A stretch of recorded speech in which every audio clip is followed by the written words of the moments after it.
This is our third video on acceleration and velocity vectors. And what we're going to do here is we're going to take a bird's eye view. So we're up in the clouds and we're watching an object take a certain path. And there are particular points that are mentioned. And what we want to do is we want to put the acceleration and velocity vectors in that conform to the motion. In this case, we're told that the object is moving at a constant speed. So it has a velocity vector that should be the same length here as it is. So that length and that length, those are supposed to be the same. Same thing over here. We're moving at a constant speed. So this velocity vector should look about like that, maybe, where those are all the same length. Now, what about accelerations? There's no tangential acceleration anywhere because tangential accelerations cause speed to change, and that's not happening here. But there is a centripetal acceleration down here. I'll label that A sub c. And there's a centripetal acceleration up there, A sub c. No acceleration at all in this middle section because the speed isn't changing and neither is the direction. The centripetal acceleration is always directed towards the center of a circle. Whatever way the thing is curving, that's the direction of the centripetal acceleration. What about if we have the same basic path, but now we're told that the object is speeding up? Well, then here at the center, this velocity vector had better be longer than what we started with. And up here, longer yet.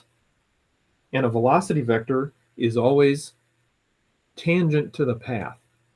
That's why we drew them as we did. All right, well, since this object we're told is speeding up, that must mean that he has a tangential component of acceleration at every point along this path. Tangential acceleration, tangential acceleration.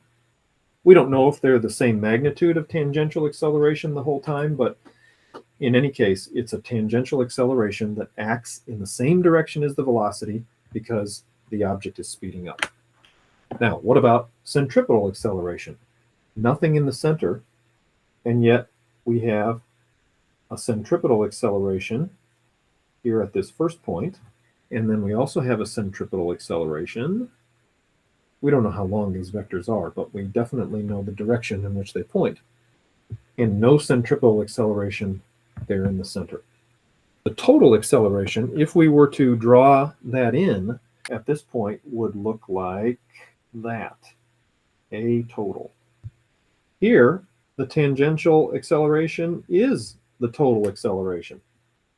And here, the total acceleration would be the hypotenuse when you tip to tail the green and the red vectors.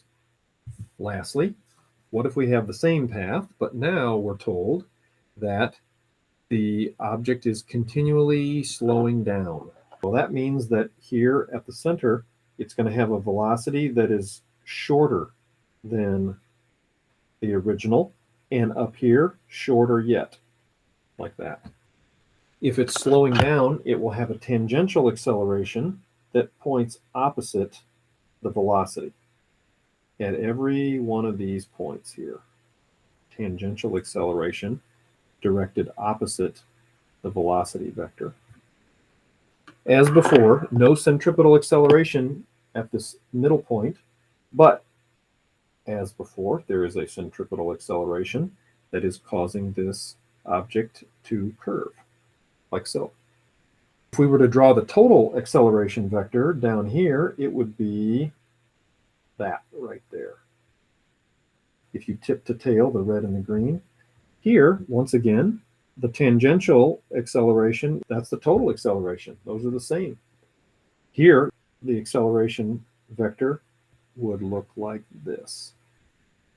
If we went back to our first page where we have constant speed, we might say here that the total acceleration is 0. no acceleration, not speeding up, slowing down, or changing direction. And in this case, the centripetal acceleration is the entire acceleration. And then up here as well, the centripetal acceleration is the entire acceleration. I hope that video helped you understand a little bit about what it means to have tangential acceleration, centripetal acceleration. Sometimes you have one and not the other. Sometimes you have both.